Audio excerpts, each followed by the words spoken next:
Hope you guys enjoyed this unboxing as much as we did. Quick info on this 2022 GSX-R1000. We got Suzuki's new matte gray and black color scheme. Price of this bike, which a lot of people tend to ask about, is $15,849 is what its sticker is at. You get a 988cc inline 4 engine, liquid cooled. Quick shifter is now standard. You got traction control. Also, something unique about the engine is it contains titanium valves and aluminum pistons.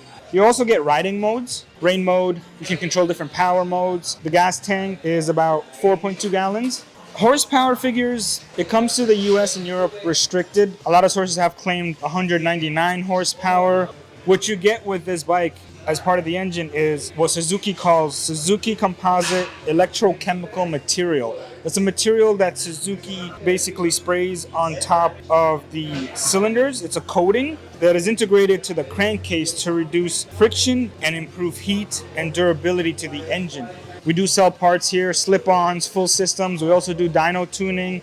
If you would like to purchase this specific model and do some work to it, we do offer all that here. Well, questions, comments, concerns, leave them below. We'll catch you guys on the next unboxing. Until next time, take care, ride safe.